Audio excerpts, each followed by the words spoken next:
चलो, तो जैसा एक उसको डिवाइड रूल को और उसको प्रूव करने के लिए अपन एक एग्जाम्पल लिख देते हैं। और मान लो मैंने एग्जाम्पल लिया y is equals to cos x divided by, और यहाँ पे मैं लिखूंगा साइन एक्स। और जैसा कि आप जानते हैं इसका एक डायरेक्ट फॉर्मूला था, अपने आप प्रूव नहीं कर रहे हैं, बट इतना तो अपना काम बनता है कि थोड़ा बहुत इसको प्रूफ वेरीफाई कर पाए।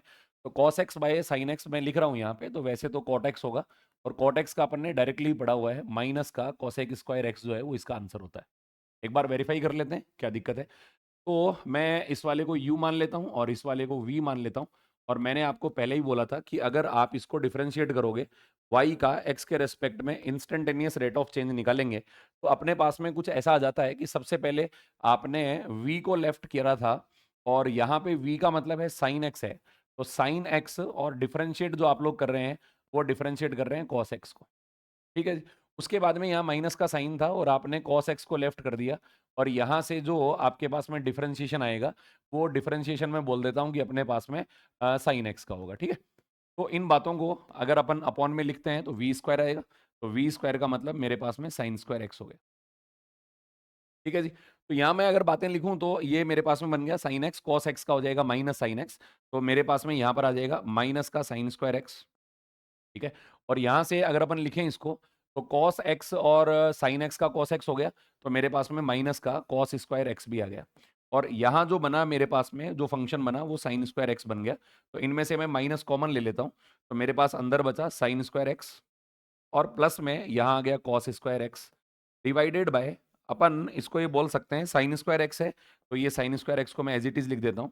तो इन दोनों की वैल्यू जो है वो मेरे पास वन आ गया, तो ये वैल्यू आया माइनस का one by sine square x है, जिसको अपन इजीली क्या लिख सकते हैं, माइनस का कोसेक स्क्वायर एक्स भी लिख सकते हैं। हल्का सा प्रूफ है, कोई इसमें कोई ज्ञान लगाना और कुछ ज्यादा फालतू बातें नहीं है, बस अपने थोड़ा लग जाएगी भी अपन जो कर रहे हैं वो कर क्या रहे हैं, थोड़ा अपने दिमाग में तो रहेगा। चलो फटाफट से नोट करो, ऐसे एग्जाम्पल्स को लिखने की थोड़ी सी स्पीड जो है वो आप थोड़ी जल्दी रखेंगे, ये मेरी आपसे एक हम्बल रिक्वेस्ट है कि जितना जल्दी लिखोगे उतना जल्दी अपन चीज़ों को और बेटरली कवर करेंगे। ठीक है, और लिखने में ज़्यादा टाइम वेस्ट करना भी नहीं चाहिए, समझदारी इसी को बोलते हैं। फटाफट से नोट कर लो आप। और लिखने के बाद एक हल्का सा कंफर्मेशन आप स्क्रीन पे डाल दिया करो ताकि आगे चलते रहे। Cos x by sine x, जिसको अपन कॉट एक्स भी लिख सकते हैं, और कॉट एक्स का डायरेक्टली अपन ने डिफरेंशिएशन भी पढ़ा हुआ है, माइनस कॉसेक स्क्वायर एक्स के इक्वल होता है। और आप इसको चैन डिवीजन रूल से अगर आप करना चाहेंगे तो आपका आंसर जो होगा वो वेरीफाई कर जाएगा, मैच कर जाएगा। ठीक है,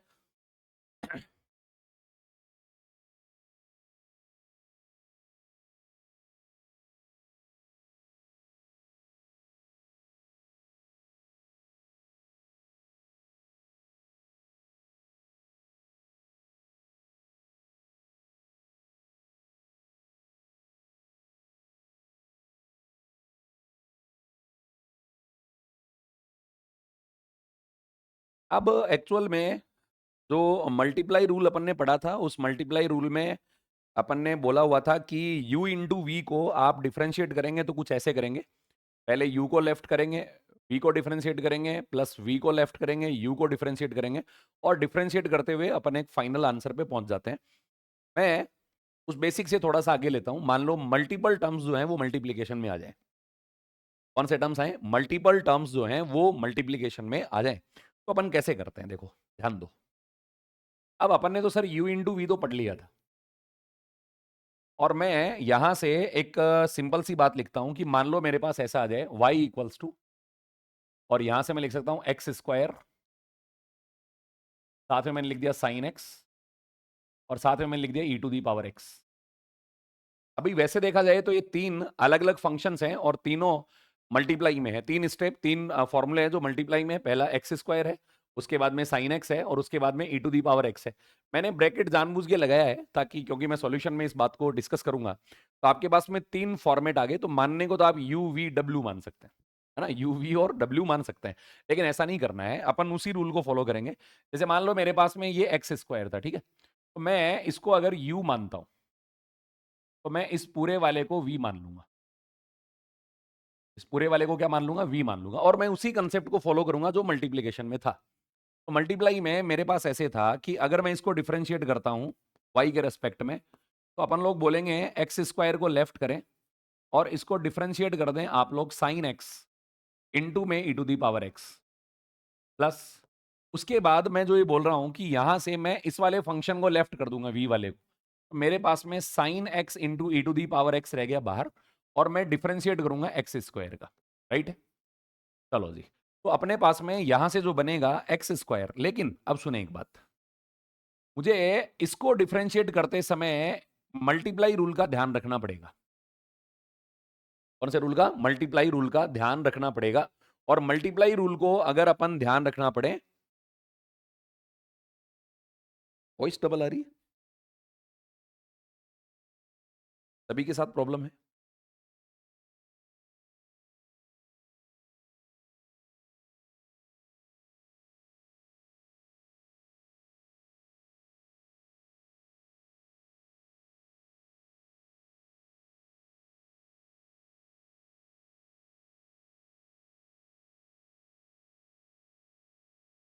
सभी के साथ प्रॉब्लम है या केवल एक दो स्टूडेंट के साथ इश्यू है? एक बार क्लियर आ रही है, ओके। तो थोड़ा सा आप पढ़े लिखे हैं तो थोड़ा टेक्निकल एंड पे थोड़ा सा आप लोग रिफ्रेश और ऐसे कर लिया करो, कई बार वेब पेज 2 बार ओपन हो जाता है तो ऐसा हो जाता है, बड़ा इशू नहीं है, ठीक है। चलो जी, मैं एक काम करता हूं, इसको डिफरेंशिएट करते समय मुझे ध्यान रखना पड़ेगा ये दो टर्म है और मल्टीप्लीकेशन के अंदर है, तो मैं इसमें भी डिफरेंशिएट करते समय मुझे चेन रूल अप्लाई कर लेना चाहिए, मल्टीप्लाई वाला रूल अप्लाई कर लेना चाहिए। तो मैं इसको अगर डिफरेंशिएट करूंगा तो मैं सबसे पहले साइन एक्स को लेफ्ट कर देता हूं और साइन एक्स को छोड़ूंगा तो ई टू दी पावर एक्स का करूंगा तो मेरे पास में e to the power x ही आ जाएगा, प्लस उसके बाद ई टू दी पावर एक्स करेंगे तो साथ में मेरे पास आ जाएगा कॉस एक्स। चलिए जी, ये अपना काम जो है ये कंप्लीट हो चुका है, ठीक है। मैं इसको ऐसे लिख देता हूं, तो इसको डिफरेंशिएट किया तो एक्स स्क्वायर और ये मैंने टर्म यहां मेंशन कर दिया, प्लस यहां पे अब मैं जो लिखूंगा तो sine x e to the power x और साथ में एक्स स्क्वायर का आप लोग सभी जानते हैं, बताओ किसके बराबर होता है? 2x के बराबर होता है, ठीक। तो इन दोनों में अगर मैं कॉमन निकालना चाहता हूं, इनके अंदर कुछ कॉमन आ जाएगा और कॉमन मेरे पास कौन आएगा? देखो ध्यान दो कि अगर मैं बोलता हूं x ही कॉमन आ जाएगा इसके अंदर, है ना। तो x अगर मैं कॉमन ले लूं तो x कॉमन लेने पर ये बन गया अपने पास में एक्स स्क्वायर है और इसके अंदर कहीं अपने पास में ऐसा कुछ बच नहीं रहा है, ई टू दी पावर एक्स को मैं दोनों से बाहर निकाल सकता हूं, तो इसमें कुछ कॉमन लिखता है, तो कॉमन के बेसिस पे आप लोग कोई भी टर्म जो कॉमन आएगा आप इसको डिफरेंशिएट करके फाइनल आंसर इसका मेंशन करो, ठीक है। कॉमन आप ढूंढ लेना, इतना काम आप आराम से कर सकते हैं, देख लो सभी।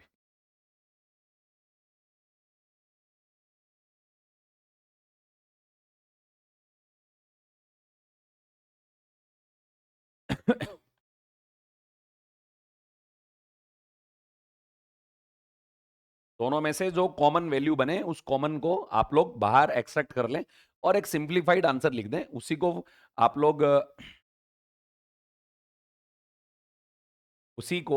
लोग सिंप्लीफाइड फॉर्मेट में लिख सकते हैं। बेसिक कैलकुलेशन तो आपका यही है, इसके बाद चलता रहेगा जो आप लोग इसमें कॉमन बनाए, कुछ एलिमिनेशन करें, ये चलता रहता है, पार्ट है कैलकुलेशंस का।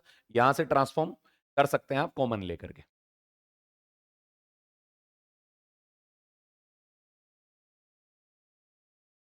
और वैसे देखा जाए तो दोनों टर्म्स को अगर मैं साथ में लेता हूं तो x into e to the power x common निकल जाएगा, कोई दिक्कत नहीं। मतलब जो आपका बेसिक फॉर्मेट है उसको फॉलो करते जाएं, उसके अकॉर्डिंग आप लोग इसको सॉल्व करते रहें। अगला जो फॉर्मेट है क्वेश्चन का, उसको मैं हल्का सा वापस चेंज करूंगा। और जो आपके पास में अगला फॉर्मेट है वो फॉर्मेट क्या होगा, ध्यान दें। जैसे मैं यहां जो फॉर्मूले लिख रहा हूं ना, यहां पे मुझे एक ही बात दिख रही है कि मेरे पास जो y है वो y x का फंक्शन है। y जो है मेरे पास में किसका फंक्शन है? x का फंक्शन है, राइट। और अगर मेरे पास x का फंक्शन है तो मैं कुछ ऐसी बातें लिख देता हूं, एक एग्जांपल ले लेता हूं और उस एग्जांपल को आप लोग थोड़ा सा ध्यान से समझें, थोड़ी सी आगे की बात अपन करते हैं। तो मान लो मैं अपने पास में एक ऐसा फॉर्मूला लेता हूं y इज इक्वल्स टू, और मैंने बोल दिया log, और साथ में मैंने मेंशन कर दिया sin x। तो भाई साहब इसका क्या करें? बड़ी दिक्कत का काम हो गया। तो यहां एक्चुअल में एक ही फॉर्मूले में दो फंक्शन आ रहे हैं और मैथमेटिकली इसको लिखने का क्या तरीका होता है, अब इस बात को समझो कि मान लो मैं जो sin x है, ये वाला जो sin x है, इस sin x को मैं u मान लेता हूं। क्या मान लेता हूं? यू मान लेता हूं। आप इसमें ऐसा तो बोल नहीं सकते सर ये साइन का और लॉग का मल्टीप्लाई है, ये तो बहुत पढ़े लिखे की बड़ी मूर्खता होगी, ऐसा अपने को नहीं सोचना चाहिए। तो y इक्वल टू लॉग और साथ में मेरे पास साइन एक्स आया, तो मैं साइन एक्स को यू मान लेता हूं। तो मेरे पास जो ये सिंप्लीफाइड फॉर्मेट है वो बन गया लॉग और साथ में बन गया मेरे पास में u। ठीक है भाई। तो मेरे पास में जो u था उस u को मैंने बोल दिया u, तो भाई साहब यहां पे u किसके बराबर है? Here u equals to sine x. तो इसको मैथमेटिकली लिखने का एक बड़ा सिंपल सा तरीका होता है, आप इसको ऐसे बोल दो सर ये जो मेरे पास होगा ये कुछ ऐसे है। अगर मैं इसको log u लिख देता हूं तो मैं ऐसे बोलूंगा f is the function of u, y is the function of u and u is the function of x। y जो है वो u का फंक्शन है और इसमें u जो है वो किसका फंक्शन है? x का फंक्शन है, क्योंकि आपने इसको ऐसे माना हुआ है। चलो बहुत बढ़िया बात है, अपने तो रूल फॉलो करते जाना। अब मुझे फाइंड क्या करना था? अब बात सुनो, देखो फाइंड क्या करना था मुझे सर? फाइंड करना था dy बाई डी एक्स। मुझे जो फाइंड करना था वो dy बाई डी एक्स करना था, बट मेरे पास जो ये फॉर्मूला बना मैंने इसको u के टर्म्स में कन्वर्ट कर दिया। और u के टर्म्स में कन्वर्ट करूंगा तो मेरे पास एक फॉर्मेट है, मैं इस फॉर्मेट को ऐसे लिख सकता हूं dy बाई डी यू और इनटू में लिख सकता हूं du बाई डी एक्स। ध्यान से देखो ये dy बाई डी एक्स ही है। आप du से du को क्या कर सकते हैं? कैंसिल आउट कर सकते हैं, और फाइनली जो आपका रिजल्ट मिलेगा वो फाइनल रिजल्ट अपने पास में यही मिलेगा। तो आप इसको फॉलो कर लो, इसको फॉलो कर लो, dy बाई डी यू और साथ में du बाई डी एक्स, इसको अपन मल्टीप्लाई करके लिख देंगे। तो बात सुनना ध्यान से देखो कि अपने पास में यहां से जो dy बाई डी यू है, dy बाई डी यू है, इस dy बाई डी यू को मैं लिख सकता हूं y इक्वल्स टू मेरे पास में log u था, y इक्वल्स टू मेरे पास में log u था, और log u था तो अपन इसको बोल सकते हैं, बताओ कितना? log u को क्या बोल सकते हैं? 1 बाय u के बराबर में लिख सकता हूं, इनटू में du बाई डी एक्स जो मेरे पास होगा उसको मैं लिखूंगा d by d x of, यहां मेरे पास में आ जाएगा साइन एक्स। कितना आ जाएगा बताओ? साइन एक्स के बराबर। तो देखो ध्यान दो, 1 बाई यू कौन था मेरे पास? 1 बाई यू का वैल्यू तो मेरे पास साइन एक्स था, और अगर मैं इसका करूंगा तो ये क्या बन जाएगा? Cos x. तो मेरे पास आंसर आ गया cos x by sine x. ठीक है, और cos x by sine x को मैं क्या लिख सकता हूं? cot x। ये मेरे पास आंसर आ गया, और इस आंसर को मैं dy बाय डी एक्स से रिप्रेजेंट कर सकता हूं। ये अपना आंसर हो गया, फटाफट लिख लो। और हालांकि मैं थोड़ा सा कनेक्ट करने का प्रयास कर रहा हूं, आपने एडवांस मैथमेटिक्स में ये सब पढ़ा भी होगा, कोई ज्यादा इसमें कोई ऐसा भी नहीं है कोई बहुत बड़ी बात है, लेकिन नहीं पता है तो फिर ये बहुत बड़ी बात है। ठीक है, फटाफट लिख लो, फिर एक दो एग्जाम्पल और डिस्कस करते हैं चैन रूल से बेस्ड, ताकि थोड़ा क्लैरिफिकेशन आ जाए।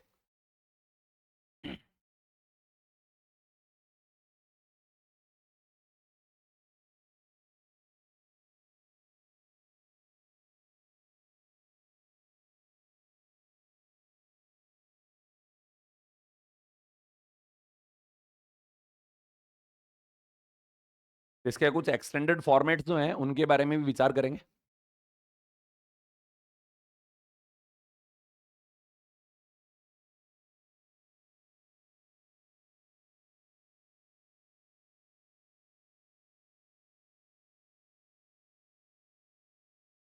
आपने जो मल्टीपल जो फंक्शंस आ रहे हैं उसको आपने एक लैंग्वेज सेट कर लिया, और वो लैंग्वेज आपके पास जो है वो कुछ ऐसा है, log ऑफ साइन एक्स मैंने लिखा तो साइन एक्स को मैंने u मान लिया। तो यहां से आप लोग बोल सकते हैं ये log u बना, और dy बाई डी एक्स को आप लोग लिख सकते हैं dy by d u into D u by d x. ये चैन रूल का एक्सटेंडेड फॉर्मेट है कि आपने इसको दो बार मेंशन करा हुआ है, दो बार लिखा हुआ है। ठीक है भाई, इसको अप्लाई करना और भी एक अच्छे तरीके से अपन लोग सीखते हैं। जैसे मान लो मैं यहाँ पे मेंशन कर देता हूं, सुनो ध्यान से सारे। मान लो मैं इसको ऐसे बोल दूं, देखो मैंने लिख दिया y is equals to under root of x cube. लो भाई, तो ये बड़ा सोचने का विषय, under root of x cube मैंने लिख दिया यहाँ पे। तो मैं वही काम करता हूं, देखो ध्यान दो, मैं एक्स क्यूब को u मान लेता हूं, एक्स क्यूब को u मान लेता हूं। इसका मतलब मेरे पास में y बना under root of u, that means u to the power half. तो वही बात बन गई। बताओ मैं क्या लिखूं यहाँ पे? जो y है मेरे पास में वो फंक्शन है x का, और जो अपने सॉरी u का फंक्शन है, और आगे जो u है वो खुद बताओ किसका फंक्शन है भाई? u किसका फंक्शन है? x का। वही तरीका काम में लेंगे जो अपन करते आ रहे हैं। तो पहले अपन एक काम करते हैं। तो जो मैंने फॉर्मूला लिखा हुआ था, मैंने बोला dy बाई डी एक्स अगर आपको लिखना हो तो dy बाई डी एक्स को आप लोग क्या लिख सकते हैं? आप लोग इसको लिख सकते हैं dy by d u into में आप लोग लिखेंगे du by d x. Am I right? तो अगर ऐसा कर देते हैं तो अपने पास वही जो काम था उसको फॉलो करते हैं। मेरे पास में अगर u की पावर हाफ है, अगर मैं इसको डिफरेंशिएट करूं तो आप लोग सब जानते हैं पावर n का फॉर्मूला लगाऊंगा तो ये बन जाएगा 1/2। क्या लिखूंगा? 1/2। और u की पावर 1/2 माइनस 1 तो ये पावर आ जाएगा माइनस हाफ, तो ये बन जाएगा 1/2 रूट यू। बात समझ आ गई जो मैं बोल रहा हूं? कि अगर मैं इसको u की पावर हाफ को डिफरेंशिएट करता हूं तो 1/2 u की पावर 1/2 माइनस 1 तो माइनस हाफ हो गया, तो ये बन गया 1/2 रूट यू। मैं इसको मेंशन कर सकता हूं। तो यहां से मेरे पास बनेगा 1/2 रूट यू। ठीक है जी, बहुत बढ़िया। और फिर मैं डिफरेंशिएट करूंगा किसको बताओ? उसके बाद में D u by d x को। तो यू मेरे पास में कितना था? एक्स क्यूब था। बिल्कुल सही बात है सर। तो आप लोग इसको लिख सकते हैं 1/2 under root of x cube into, आप यहां से लिखेंगे तो ये बन जाएगा 3x² के बराबर। क्या बनेगा? 3x²। तो आप लोग इसको मेंशन कर दो तो ये वैल्यू बन जाएगी मेरे पास में। अगर मैं इस x² को बाहर लेता हूं तो मेरे पास इसका एक वैल्यू आ जाएगा, x आ जाएगा और अंदर रूट x बच जाएगा। तो अपन इसको लिखेंगे 3/2 इंटू में यहां बचेगा x² divided by x root x। तो ये भी कैंसिल आउट हो गया, x बन जाएगा और ऊपर जो मेरे पास वैल्यू आएगा 3/2 रूट x के बराबर, ये मेरे पास आंसर आ जाएगा। तो ये वैल्यू हो गया dy बाई डी एक्स का। एक बार कैलकुलेशन क्रॉस चेक कर लेना, अपने लिए थोड़ा फायदे का काम रह जाए।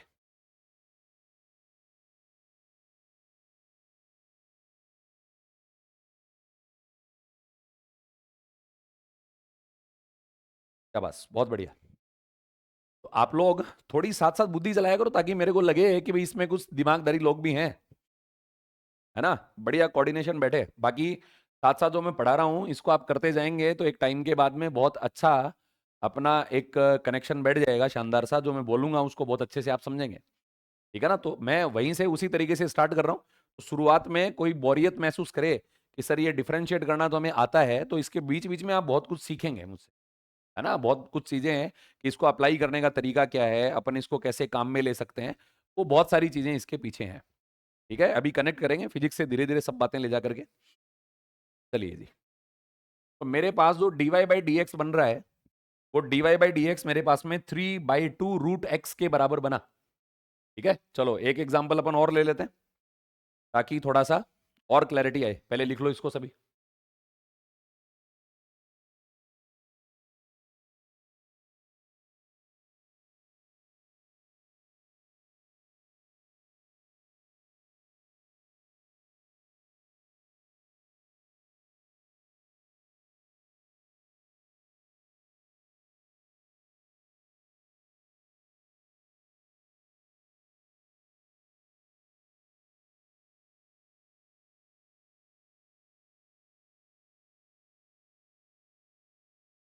चलो एक और इसका वेरिफिकेशन और वैलिडेशन की बात करते हैं। ऐसा एक एग्जाम्पल और लेते हैं। जैसे मान लो मैं ऐसे बोल देता हूं आपको, जो मेरे पास y है उसको मैं बोल रहा हूं log e और e to the power x है। वही कहानी आ गई वापस से। मैं इसको u मान लेता हूं। तो क्या मान लेता हूं? u मान लेता हूं। और अगर मैं इसको u मानूंगा तो मेरे पास में आएगा log e इंटू यू। और जैसा कि मैं जानता हूं u मेरे पास में e to the power x है। तो अपना वही फंडा है दोबारा से। मैं सबसे पहले dy बाई डी यू निकालूंगा। तो dy बाई डी यू निकालूंगा तो अपन लोग इसको बोल सकते हैं जो रिजल्ट आएगा dy बाई डी एक्स। तो सबसे पहले dy बाई डी यू का मतलब 1/u into d by d x of e to the power x. बार बार बेसिक फॉर्मूला नहीं लिखूंगा। इसको मैं बोल सकता हूं 1/e⁻x इंटू, आप लोग अगर यहां पे लिखेंगे तो इस वाली वैल्यू को बोलो क्या लिख सकते हो? ये e⁻x आया, आंसर तुम्हारे पास में 1 आया। अब सिखाता हूं कुछ बातें, ध्यान सुनो। आपने लॉगरिथम में पढ़ा होगा log e बेस e 1 होता है। तो ये जो आपके पास में, थोड़ी सी अलग बातें कर लेता हूं, ध्यान दो, देखो थोड़ा समझा देता हूं साथ साथ। अपने पास में जो ये मुद्दा आएगा मैं इसके लिए बोल देता हूं आपको कि log e बेस e जो होता है वो 1 होता है। इसका मतलब आप इसको ऐसे भी मान सकते थे, सर ये y इक्वल्स टू एक्स है, सर ये y इक्वल्स टू एक्स है, और आप इसको डिफरेंशिएट करते हैं तो आपके पास में वैल्यू 1 आता। तो मुझे ये करना होता तो मैं डायरेक्ट करता, इसको ऐसे ही करता। लेकिन थोड़ा जो कि अपन पढ़ रहे हैं वो एक्चुअल में अपने पास में क्या होगा उसको भी थोड़ा सा ध्यान रखना होगा। ठीक है, तो ये वैल्यू आ गया मेरे पास में 1 के बराबर। इसके बराबर है 1 के।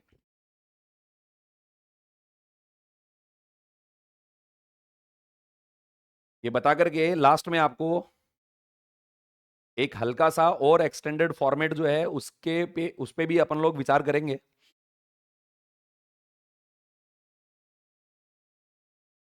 चलो मैं कुछ लिखता हूं और आप लोग उसको 2 मिनट का टाइम लेकर के सॉल्व जरूर करना है। अभी के लिए आंसर बताएंगे तुरंत आप लोग।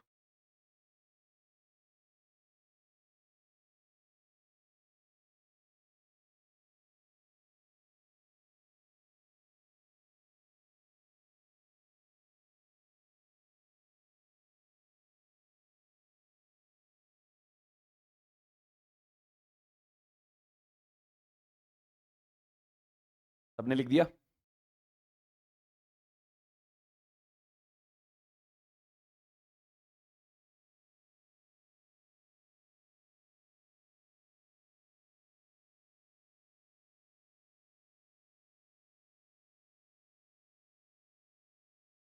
ओके, तो आप लोग इसका थोड़ा सा एक आंसर देने का कष्ट करें, जो मैं यहां पर मेंशन कर रहा हूं। और ये कष्ट आपके लिए है कि y जो है वो under root of log into sine x है।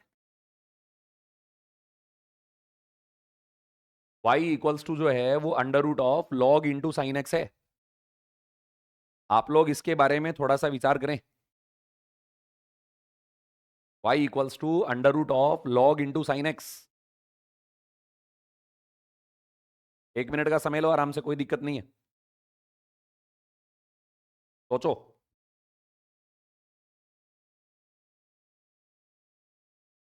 कि आप इसको कैसे कर सकते हैं, लास्ट में मैं भी तुम्हें इसकी हिंट ही दूंगा। और इसमें एक दो दो एग्जाम्पल मैं एक दो एग्जाम्पल लास्ट और इसमें आपको करवाने वाला हूं। इससे ज्यादा आपको इसमें फिर मैं नहीं कराऊंगा।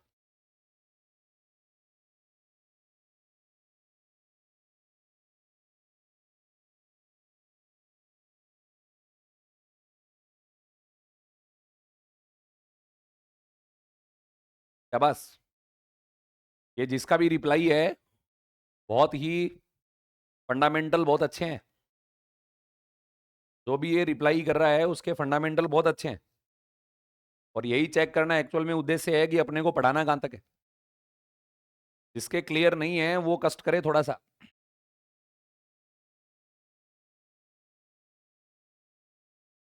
हाँ जी, आप इसको 3 एक्सटेंडेड फॉर्मेट में ले जा सकते हैं। आप में जब चैन देखो, चैन रूल को जिसने समझ लिया उसको कहीं तक एक्सटेंड करा लो, उसके क्या फर्क पड़ता है। बात समझ आ रही है? मैं कह रहा हूं मैंने जो ये अंदर लिखा हुआ था मैंने इसको यू मान लिया। क्या मान लिया? यू मान लिया पूरे को। तो ध्यान से समझें कि मैं अगर इसको u मानता हूं तो अपने पास में अंडर रूट ऑफ u आया, और u जो मेरे पास में है वो log इंटू साइन एक्स है।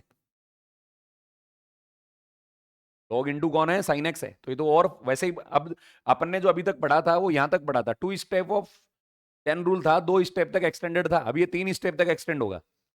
कैसे होगा देखो ध्यान दो, मुझे इसको भी मानना पड़ेगा v। क्या मानना पड़ेगा? u।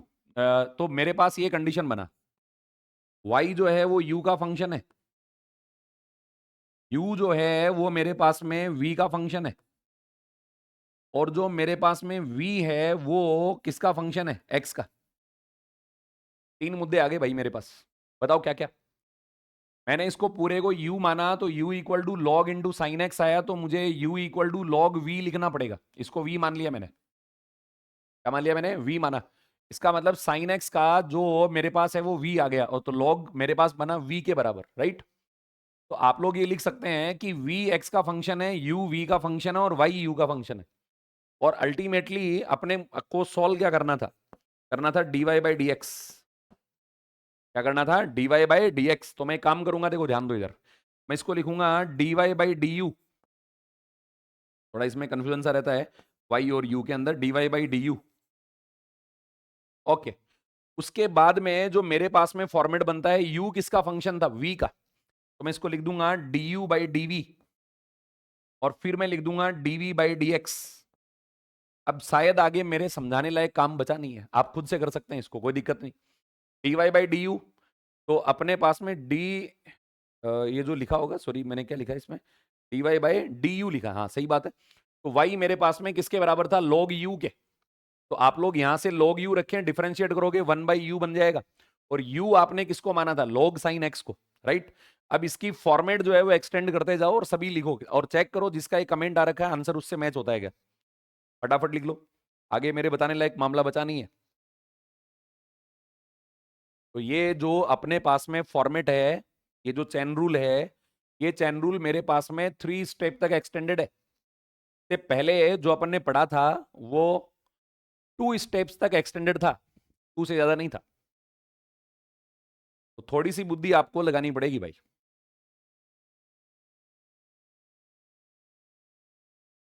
अब क्या फर्क पड़ता है कितनी स्टेप दे दो चाहे आप आराम से सोल्व कर सकते हो, कोई दिक्कत नहीं।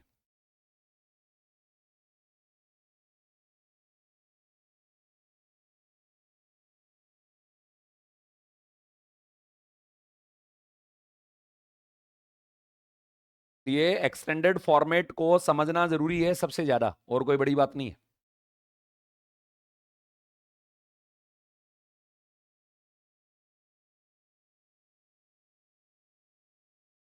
अब मैं कोई भी एग्जांपल यहां मेंशन करूंगा तो आप इजीली उसको सॉल्व कर दोगे, इजीली, आराम से। अब इसके कैसे भी एग्जांपल आप लोग बना सकते हैं, जैसे आपकी मर्जी हो, आपको सॉल्व करना आना चाहिए, ठीक है। जैसे जनरली आप बहुत बार एक एग्जांपल करते हैं, जैसे अपने बेसिक मैथमेटिक्स में आता है log ax प्लस बी का, log ax प्लस बी का सबने मैच कर लिया भाई? सभी ने सॉल्व कर लिया ना? आंसर मैच हो रहा है क्या जिसका कमेंट आया उससे?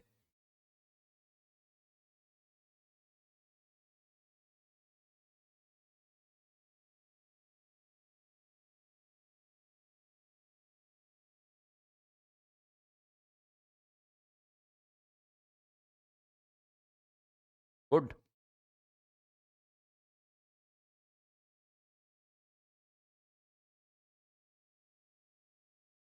चलो, अब तुम अपने बहुत बार मैकेनिक्स वगैरह में भी और भी जगह अगर काम में लेंगे तो ऐसा आ सकता है, जैसे फिजिक्स से थोड़ा सा रिलेट कर लेते हैं, फिजिक्स से थोड़ा रिलेट कर लेते हैं।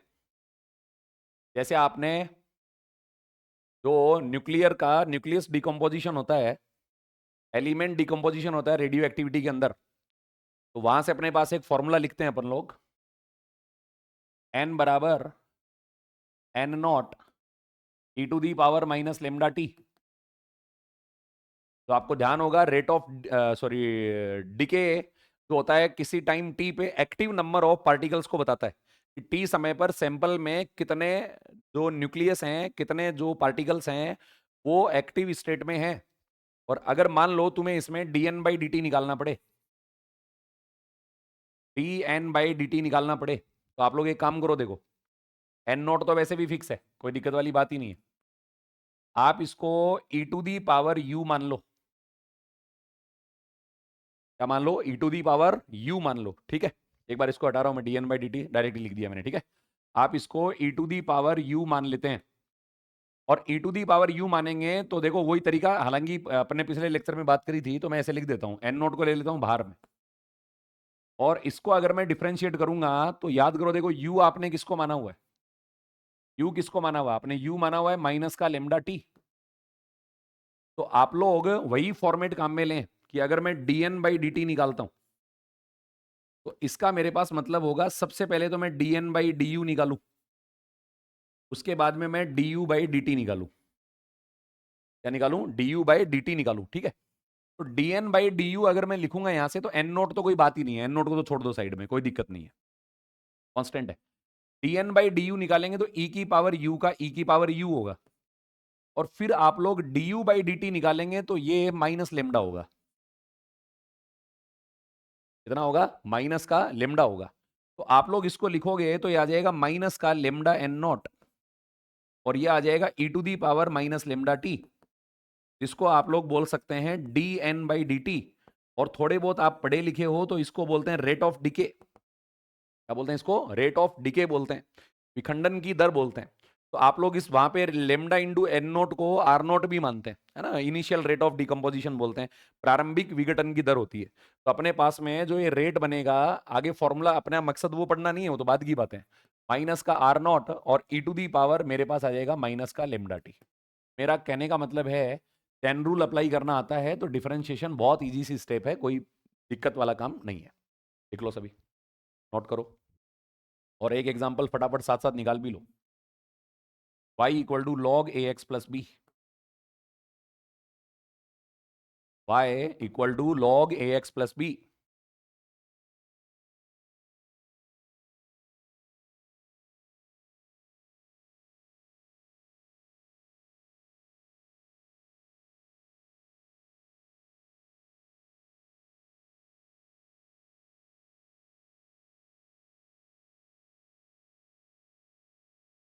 Log a x plus B.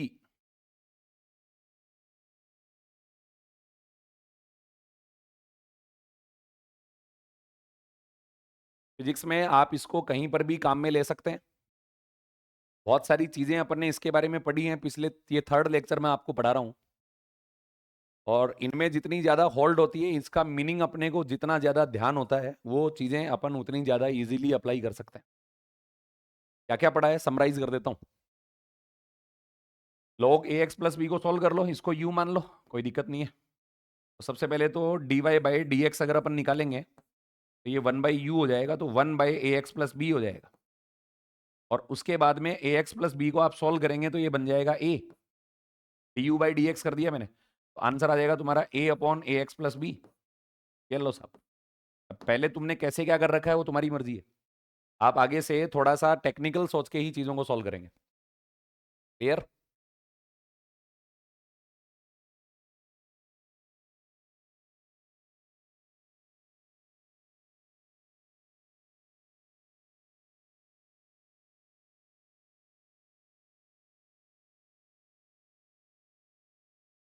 चलिए जी, इसका अपन एक एप्लीकेशन और पढ़ते हैं जिसको बोलते हैं अप्रोक्सीमेशन। क्या बोलते हैं? अप्रोक्सीमेशन। डिफरेंशिएशन से आप अप्रोक्सीमेट वैल्यू कितनी निकाल सकते हैं, ये अपने को सीखना है। ठीक है, ये सभी ने लिख लिया होगा शायद। तो d y by d x जो मेरे पास है वो one upon a x plus b है, आप जिसको लिख सकते हैं a upon a x plus b,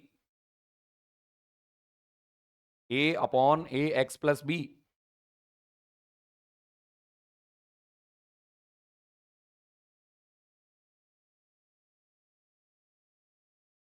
ठीक है जी, सुने ध्यान से,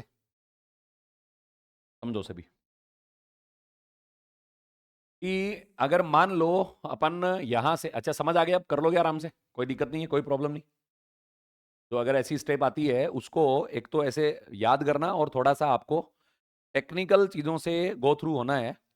भाई शांति शांति शांति। नेक्स्ट, तुम मेरे से फास्ट हो गए है ना, थोड़ा सा कूल डाउन। कुछ समय बाद तुम बोलोगे सर धीरे, सर धीरे, है ना। एक बार थोड़ा सा समझो ध्यान से, देखो अब मैं यहां से बोलता हूं टू फाइंड, इरफान थोड़ा cool down, to find approximate values, approximate values by using differential calculus, by using differential calculus, अवकलन की सहायता से, अवकलन की सहायता से अप्रोक्सीमेट मान ज्ञात करना, की सहायता से अप्रोक्सीमेट मान ज्ञात करना। चलो जी, समझो ध्यान से। कुछ बातें अब मैं ऐसी बोलूंगा जो आप समझेंगे, क्योंकि मैंने आपको पढ़ा दी है, और वो फटाफट बोलूंगा। कुछ कॉर्ड वगैरह, सेकंड वगैरह अपन ने ग्राफ में बनाए थे, टेंजेंट बनाना सीखा था, अगर आपको थोड़ा बहुत ध्यान हो। मैं काम करता हूं यहां पे, मैंने एक वाई में और एक्स में ग्राफ लिया। मैंने ग्राफ में लिया वाई और एक्स में, और यहां वाई जो है मैं उसको मान लेता हूं ये साइन एक्स है। Y equals to sine x है। और तुम्हें बोल दिया गया कि भाई साहब एक वैल्यू निकालो, एक वैल्यू निकालो। जिस वैल्यू को जिस वैल्यू को अपन लोग ये बोल सकते हैं कि मान लो आपसे बोला गया साइन 31 डिग्री माइनस का sign 30 degree.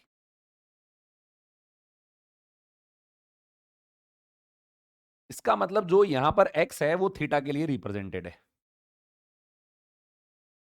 Sign 31 degree minus का साइन 30 डिग्री। और आपको इसकी वैल्यू निकालनी है बाय यूजिंग डिफरेंशिएशन। इसका मतलब आपने जो एंगल में चेंज किया वो 1 डिग्री का किया, और 1 डिग्री का जो चेंज किया this is considered to be very small change. इसको बहुत छोटा परिवर्तन आप मान सकते हैं।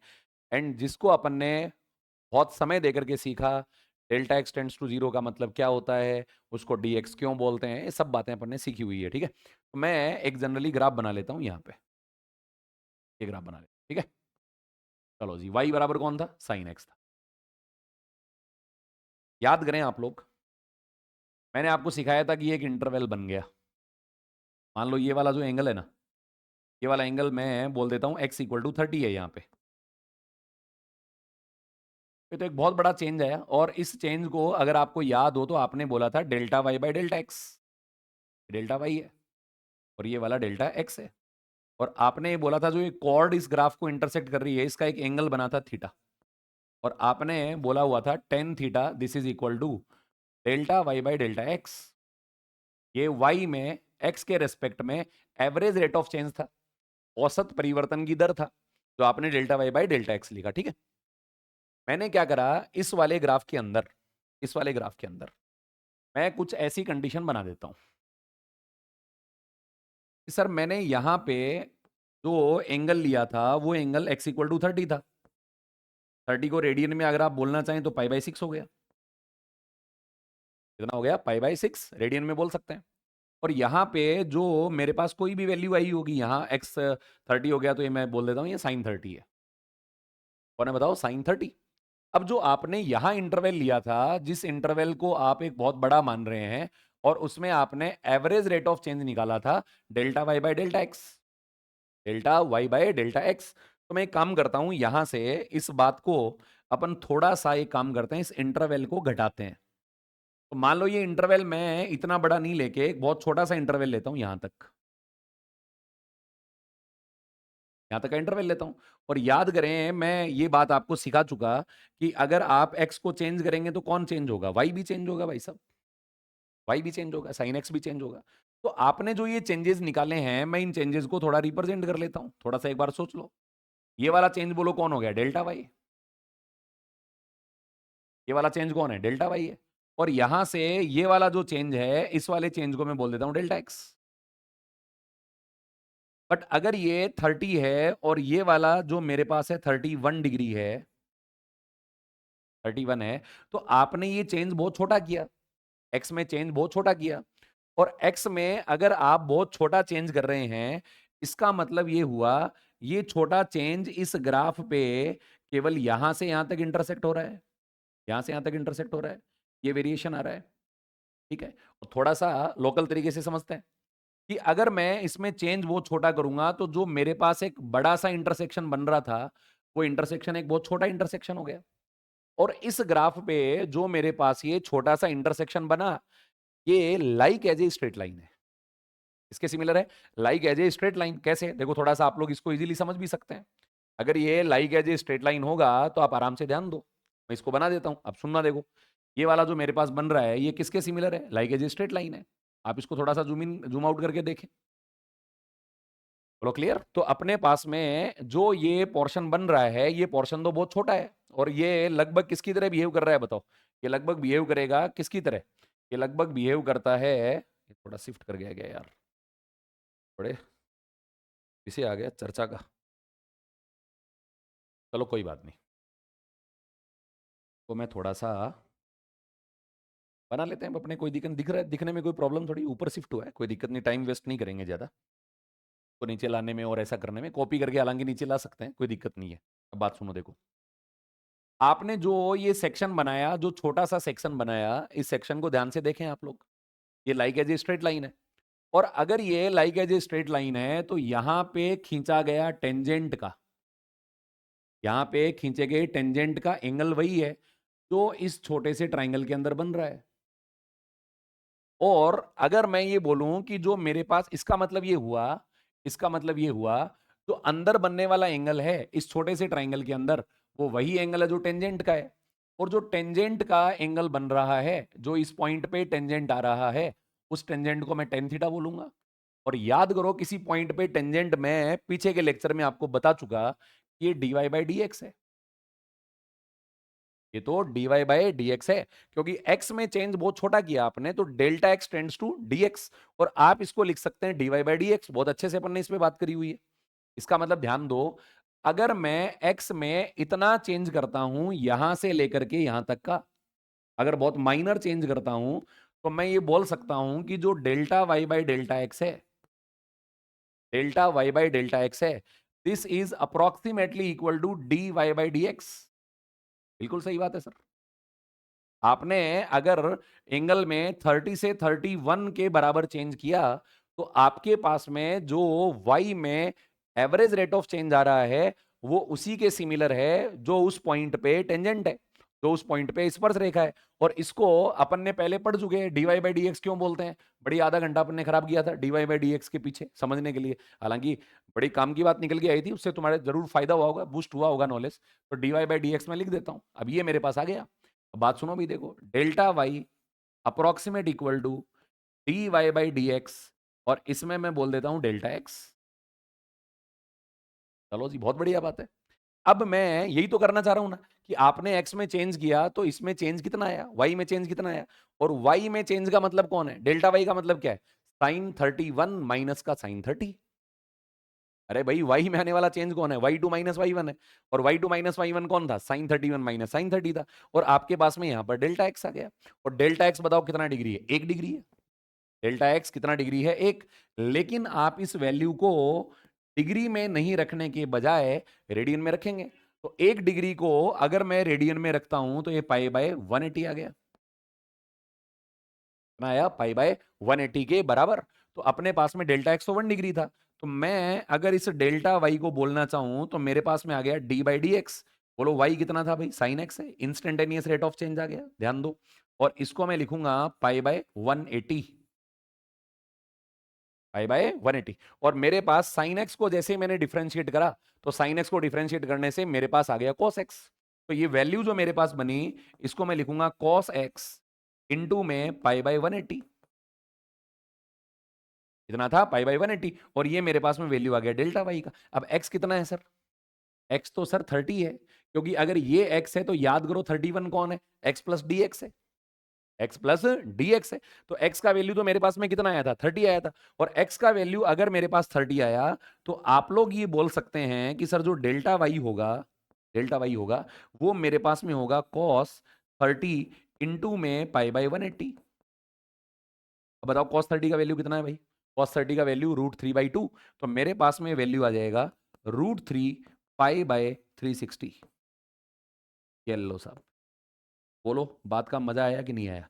इसलिए मैं आपको बड़ी तसल्ली से पहला lecture dy by d x लिखाने में लगा रहा था। और इसका एक नाम और दूंगा मैं आपको, इसको यूनिटरी मेथड भी बोलते हैं।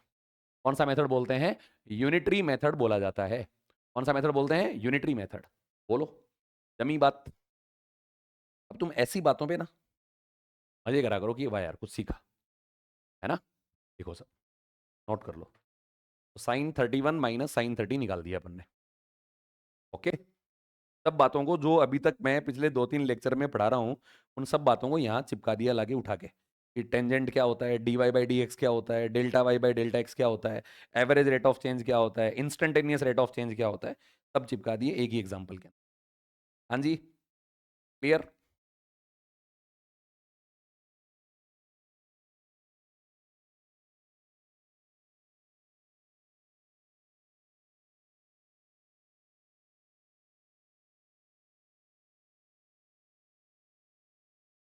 ये सब सोए हुए से क्यों लग रहे हैं? क्या हुआ, बाउंसर बाउंसर लग गया क्या? पहली बार देखी क्या चीज? तुमने जो सॉल्व नहीं करा इसका मतलब ये थोड़ा ना कि है नहीं, बिल्कुल है, एग्जिस्ट करता है धरती पे। तो मैं बोल रहा हूँ सुन पा रहे हो क्या, या सुन में चले गए?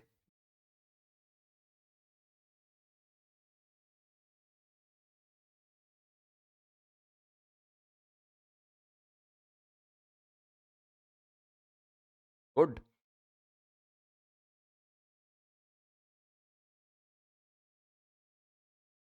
समझ में अच्छे से आया, इसका मतलब appreciate yourself that you are carrying brain.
नहीं नहीं, ऊपर कुछ नहीं लिखा हुआ है।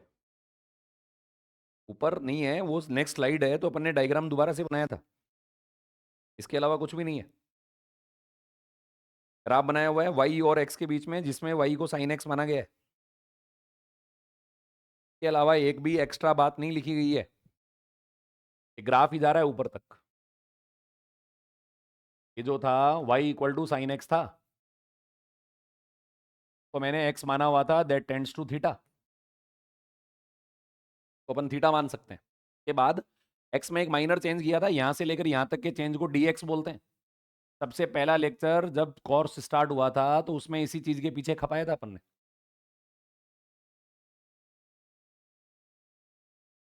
अब तुम्हारे कुछ मिसकंसेप्शन जो हैं वो दूर करता हूं।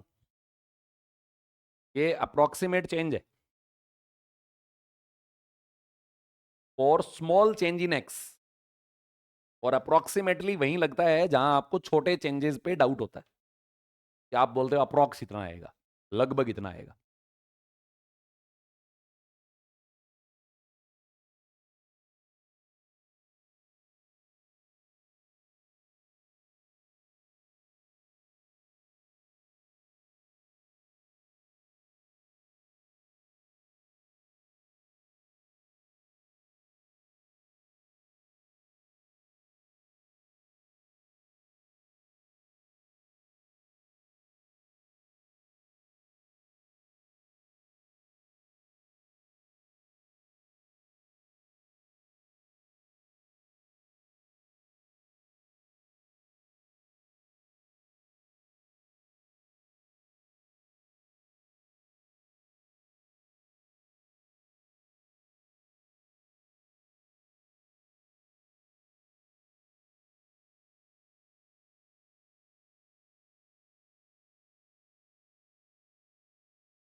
तो ये जो चेंज आपने यहां पर कंसिडर किया है या जो ये चेंज निकाला है वो y में अप्रोक्सीमेट चेंज है for small change in x में जो छोटा चेंज आया उसमें, एक सेकंड भाई थोड़ा वेट करो, शायद आपको स्क्रीन डिस्टर्ब कर रही होगी, थोड़ा सा इसका सॉल्यूशन कर देते।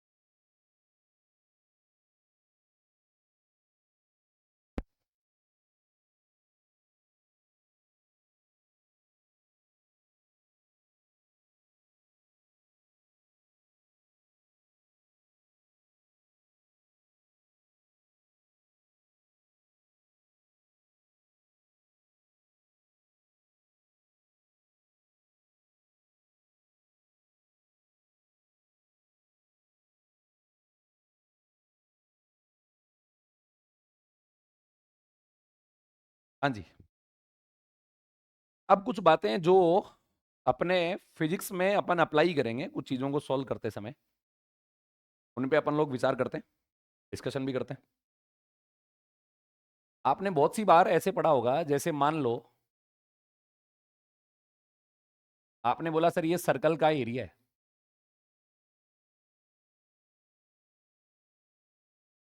और रेडियस इसका आर है, तो आप लोग ये बोलेंगे कि सर इसका एरिया है पाई आर स्क्वायर।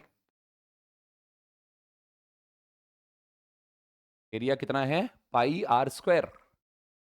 अब आप कैसे सोचते हैं और मैं कैसे सोचता हूं, उस दोनों में फर्क है। आपने आर में एक माइनर सा चेंज किया, दोनों आपके आप वाले दोनों तरीके से मैं आपको सिखा दूंगा। आपने क्या सीखा है और उसको आसान कैसे बनाना है, लॉजिकली कैसे सोचना है, वो अपन रिलेट करते हैं बातों में, ठीक है ना। एक्चुअल कंसेप्ट की बात करते हैं। इसका मतलब ए जो है वो आर का फंक्शन है, a is the function of r. और अगर आप आर में चेंज करेंगे, इसका मतलब मैं बोलूंगा एरिया में रेडियस के रेस्पेक्ट में जो रेट ऑफ चेंज आएगा उसको बोलते हैं delta a by delta r. आप इसको बोलते हैं rate of change in r, sorry area, okay, with respect to r. Area में आर के सापेक्ष परिवर्तन की दर आपने delta a by delta r लिखा, ठीक है जी, बहुत बढ़िया। तो अगर मैं आर में कोई माइनर सा चेंज करूं तो आर में माइनर चेंज होगा जिसको अपन लोग बोलते हैं, देखो बात सुनना ध्यान से, for very small change in radius, small change in r. और वेरी स्मॉल चेंज को याद करो, मैंने सिखाया हुआ था delta r tends to zero, और इसका मीनिंग भी सिखाया था। Delta r tends to zero का मतलब है जीरो होगा नहीं, बट जीरो के जितना ज्यादा सोच सकते हो उतना क्लोज, इसको अपन delta r tends to zero बोलते हैं। तो delta r tends to zero बोला तो इस वाले चेंज को अपन लोग डी आर मानते हैं। कितना मानते हैं? डी आर मानते हैं। For very small change in radius, ये सब बातें मैं आपको ग्राफ से पिछले में सिखा चुका हूं। तो ये जो delta a by delta r है, delta a by delta r है, this is approximately equal to d a by d r. कितना होगा? D a by d r. और आप जो बोलोगे सर डेल्टा ए जो आएगा, डेल्टा ए जो आएगा उसको मैं बोलूंगा D a by d r into में डेल्टा आर, इंटू में कितना है? Delta R. और आपने जो ये डेल्टा आर लिया, ये डेल्टा आर जो लिया, ये बहुत छोटा चेंज है। तो आप सबसे पहले ये निकालो भाई साहब, d a by d r निकालो। D a by d r बोलो किसके बराबर होगा? 2 पाई आर के बराबर। आप इसको डिफ्रेंशिएट कर लो, कोई दिक्कत नहीं है। तो आप लोग लिखेंगे D by d r into में पाई आर स्क्वायर इंटू में डेल्टा आर। ये आ जाएगा चेंज इन एरिया, ठीक है भाई साहब। तो मैं ये बोलूंगा कि अपने पास में ये किसके बराबर आ गया बताओ? पाई आ जाएगा बाहर और 2 आर, तो ये आ गया 2 पाई आर इंटू में डेल्टा आर। बोलो 2 पाई आर कौन है? 2 पाई आर है एरिया में आर के सापेक्ष तात्क्षणिक परिवर्तन की दर, क्षणिक परिवर्तन की दर, rate of change in area with respect to radius बोल सकते हैं। तो ये मेरे पास में d a by d r बन गया। बोलो कौन बना? D a by d r बना। अब ये डेल्टा आर आ गया। डेल्टा आर किस में चेंज है भाई साहब? रेडियस में चेंज है। और आपने तो रेडियस में चेंज डी आर किया है, तो बोलो एरिया में आने वाला चेंज जो होगा, उस एरिया में आने वाले चेंज को आप लोग लिखेंगे 2 पाई आर डी आर। चलो सर, मामला समझ आया? ये एरिया में चेंज आया। और ये हालांकि बहुत कम चाहिए, तो इसको आपने जनरली आप लोग इसको डेल्टा ए ही माने, कोई दिक्कत वाली बात नहीं है। अब आपने इसको कैसे समझा हुआ है वो तरीका भी मैं आपको सिखा देता हूं, बता देता हूं। अपने दिमाग में जब भी अपन इसको सेंटर ऑफ मास इनर्शिया वगैरह सॉल्व करते हैं तो कुछ ऐसा आता है, रेडियस है आर, अगली रेडियस में मान लेता हूं आर प्लस डी आर। क्या मान लेते हैं? आर प्लस डी आर मान लेते हैं, ये वाली रेडियस डी आर मान लेते हैं। तो एक्चुअल में इतना चेंज करने से एरिया में इतना चेंज आया, एरिया में इतना चेंज आया, और इस एरिया में इतना चेंज निकालना है तो अपन उसको डी ए बोलते हैं, आपको अगर थोड़ा बहुत याद हो तो डी ए बोलते हैं। आर में कितना चेंज है? अगर ये इंटरनल रेडियस आर है और बाहर वाली को मैं आर प्लस डी आर बोल रहा हूं, तो ये जो आपने पट्टी मानी है इसका थिकनेस डी आर है, और जो आप ये डी ए निकालना चाहते हैं इस पट्टी को बिल्कुल सीधा कर दो। इस पट्टी को बिल्कुल सीधा करोगे तो आपके पास में ऐसा बनेगा, बिल्कुल बनेगा सर। और ये पट्टी ऐसे सीधे बनेगी तो आप बोलोगे सर इसकी लेंथ तो 2 पाई आर है, बिल्कुल सही बात है सर। और इसकी जो विड्थ है वो विड्थ बताओ किसके बराबर है? D R. विड्थ कितनी है? डी आर है। तो आप लोग ये बोलेंगे जो सर इस ये पट्टी बनी इसका जो एरिया है ना, वो area 2 pi r d are है। भाई साहब मैंने अभी थोड़ी देर पहले मैंने तो बिल्कुल फारसी नहीं बोली, मैं तो ये सिखा रहा था। तो ये जो आप लगाते हैं ये एक्चुअल में आपको समझ आ गया होगा, ये अप्रोक्सीमेशन रेट ऑफ चेंज है, अप्रोक्सीमेट चेंज है, जो डिफरेंशियल का एप्लीकेशन है। इसका एप्लीकेशन है डिफरेंशियल। अब ऐसे कुछ ही करते जाना चाहिए, वॉल्यूम में निकालो, एरिया में निकालो, किसी में निकालो, बोलो कुछ मिसकंसेप्शन वॉश आउट हुआ माइंड से, समझ आई बात? इंस्टेंटेनियस रेट ऑफ चेंज क्या होता है, अप्रोक्सीमेट रेट ऑफ चेंज क्या होता है, यही क्वेश्चन बनाएंगे। सोच यही बिल्ड करता है, जिसका बेसिक मैथमेटिक्स जितना अच्छा होगा, सोचने का तरीका जितना बढ़िया होगा, न्यूमेरिकल उतने अच्छे से सोचेगा, ये ध्यान रखना। बोलो समझ आई बात सभी को? चलो जी बहुत बढ़िया। आपको टेंशन ना लो, कोर्स वोर्स ज्वाइन करा, इसका बड़ा अच्छा फायदा होने वाला है तुम्हें, बहुत सस्ते भाव में मास्टर मिल रहा है, ये मान लो, बहुत सस्ते भाव में मिल गया मास्टर।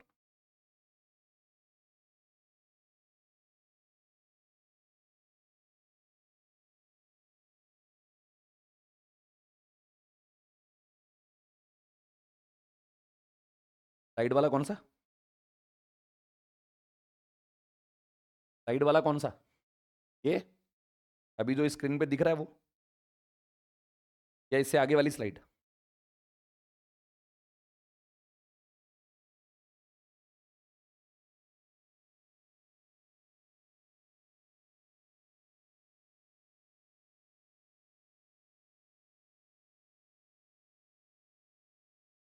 हाँ वो स्लाइड में निकालूं तब मुझे बता देना, तो उसको लिख देंगे, कोई दिक्कत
हाँ जी, हो गया सबका? नेक्स्ट स्लाइड भी लिख लो। क्या ये नहीं समझ आया जो मैंने लिखा था? चलो अभी समझा देते हैं।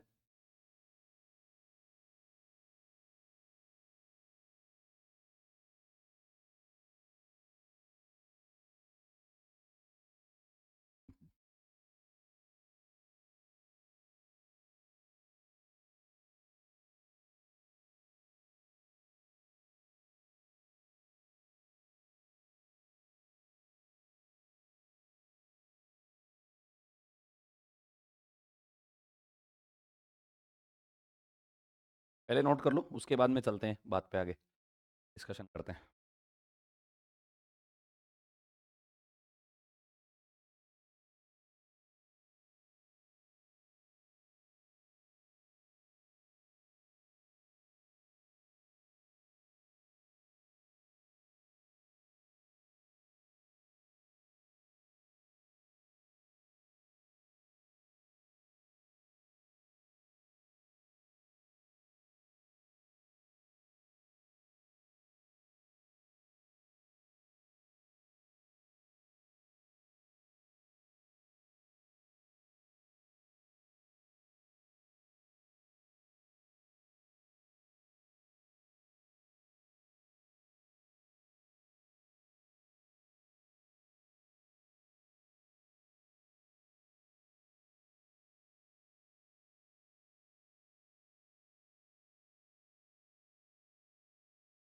सभी ने लिख दिया?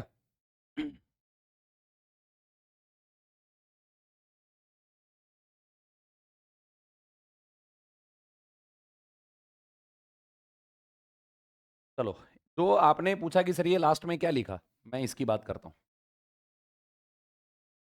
मैं इसकी बात करता हूँ कि आपने रेडियस को, इंटरनल रेडियस को आर माना, और जो इसका एक्सटर्नल रेडियस है जो आपने चेंज किया वो डी आर का किया था, डी आर का। तो बाहर वाली रेडियस होगी आर प्लस डी आर, बाहर वाली रेडियस हुई आर प्लस डी आर। आप ये बोल सकते हैं कि आपने डी आर थिकनेस की एक ये पट्टी मान ली है। एरिया में चेंज तो यही हुआ ना, डी आर बदलने से एरिया तो इतना ही बदला, पहले से पाई आर स्क्वायर तो था। तो आपने एरिया में कितने का चेंज किया, डी आर का, रेडियस में डी आर का चेंज किया, तो ये एरिया इतना बदला। अब ये बदलाव कैसे निकालें? तो जो ये कट, ये जो आपने बाहर बाहर का एरिया माना है ना, आप इसको कट कर लो यहाँ से और सीधा कर दो, सीधा कर दो बिल्कुल। इसको अगर यहाँ से, चलो यहीं बना देता हूँ, यहाँ के अबाउट सीधा कर दिया, तो सीधा करोगे तो ये ऐसा मामला नहीं बन जाएगा? ऐसा बन जाएगा सीधा करोगे तो। यहाँ से उधेड़ दो इसको, यहाँ से उधेड़ोगे तो ये ऐसे आ जाएगा, सीधा आ जाएगा। और ये आपके पास में ये जो मामला बन गया, ये रेक्टेंगुलर स्ट्रिप बन गया। यही है एक्चुअल में, ये अनफोल्ड होके यहाँ पर आ गया, सीधा हो गया। मैं बोल देता हूँ ये डी आर है, और इसकी जो लेंथ है वो सरकमफेरेंस के बराबर है, इसको 2 पाई आर बोल देता हूँ। मेरे पास में जो इसका एरिया बना इस एलिमेंट का, वो आप लोग बोल दोगे जो चेंज इन एरिया आ रहा है, चेंज इन एरिया जो आपके पास आया, वो चेंज इन एरिया आप लोग बोल दोगे 2 pi r d r, 2 pi r into d r. क्या आ जाएगा मेरे पास में चेंज इन एरिया, जिसको आप डी ए बोल सकते हैं। क्लियर है बात? हो गया? अभी भी कोई कंफ्यूजन है?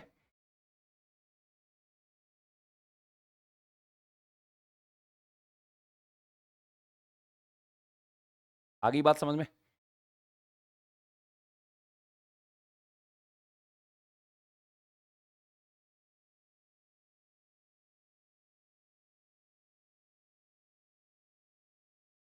चलो जी, अब आगे अगला जो मुद्दा है उस मुद्दे पे थोड़ा विचार करते हैं।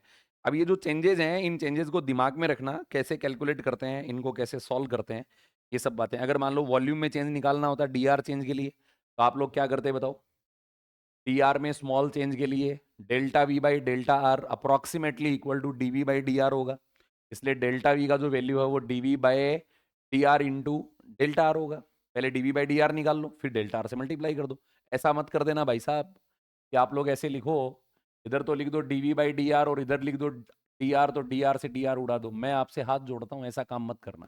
पहले ये सॉल्व करना, के बाद मल्टीप्लाई करना।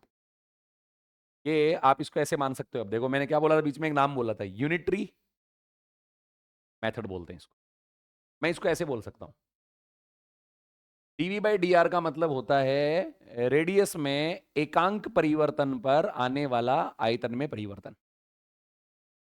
आप रेडियस को एकांक से बदलेंगे तो परिवर्तन आएगा डीवी बाई डी आर।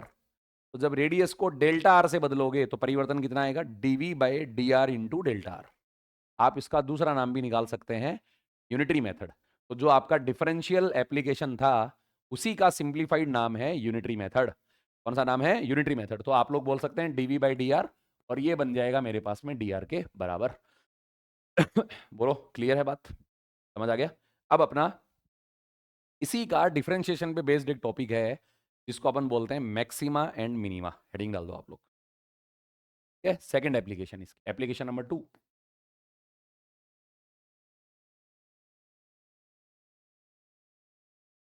को आप लोग बोलते हैं मैक्सिमा एंड मिनिमा।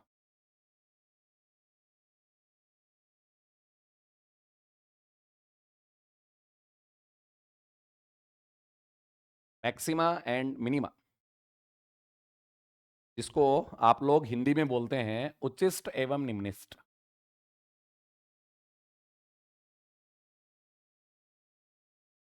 एवं हिंदी में भाई साहब लिखने में कुछ गड़बड़ हो जाए, माफी चाहता हूं आपसे, आप लोग इसको खुद करेक्ट कर लेंगे।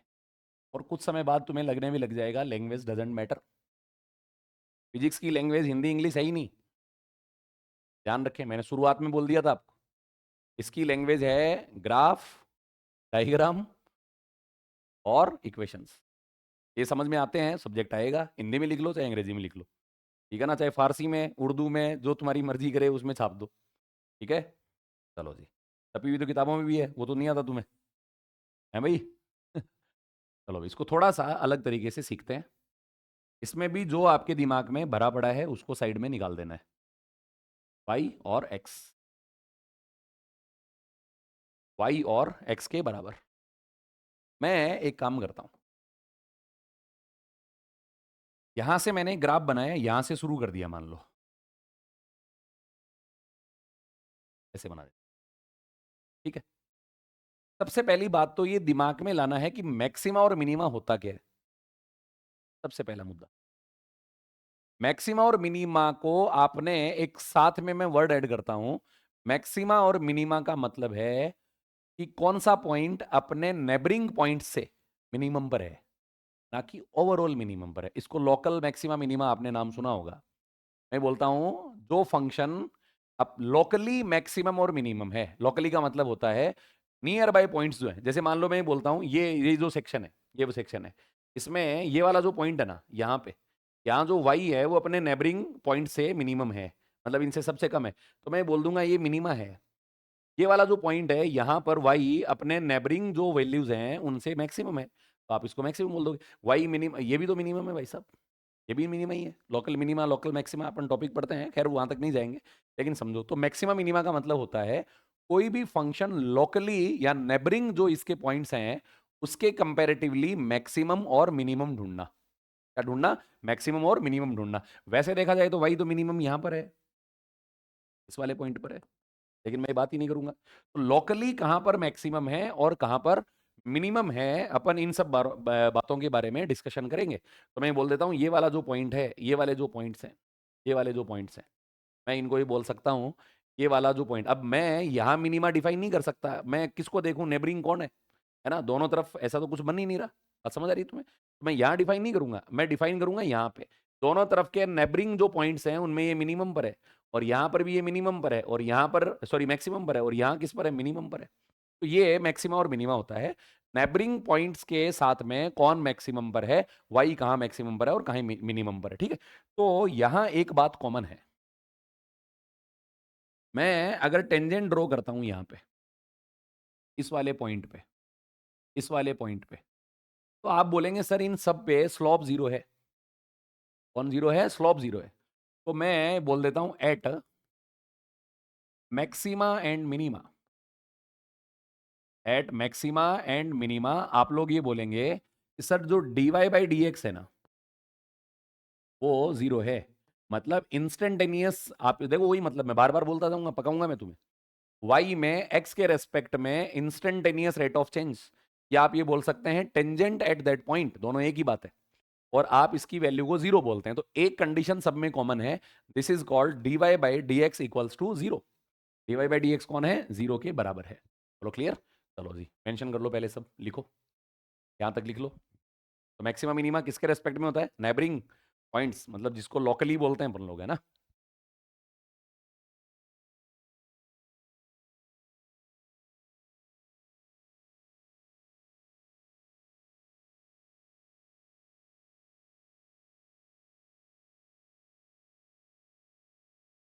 और आज का जो ज्ञान है वो अपन यहीं समाप्त करेंगे। कल इसको मैक्सिमम मिनिमा को एक बिल्कुल फ्रेश एंड से, नए सिरे से स्टार्ट करेंगे। तब तक आपको जो मैंने लिखवाया है उन सब बातों को आप लोग ढंग से पढ़ना, और कुछ बातें जो मैं बोल जाता हूँ उनको साइड में लिख लिया करो, थोड़ी सी मेहनत करा करो एक्स्ट्रा। मैं उस तरीके से बिल्कुल नहीं पढ़ाता हूँ, अतः इसलिए आदि वादी ये सब मेरे को नहीं आता है भाई। अगर ऐसा सोच के आए हैं तो गलत आ गए आप। आदि इत्यादि, इसलिए उनका तुम्हारे कुछ नहीं बनेगा। बस एक तुम्हें टूटी फूटी लैंग्वेज आती है, उससे काम चल जाएगा।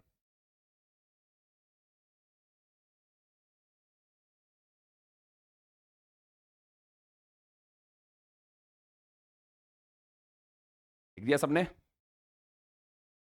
नई क्लास के साथ में अपन लोग कल मिलेंगे। ओके, तो कल आप लोग पूरा रिवाइज करके आएंगे, और उसके बाद में आगे अपन इसको कैरी फॉरवर्ड करते हैं, जो भी अपना मैक्सिमम मिनिमा है। चलिए जी, थैंक यू।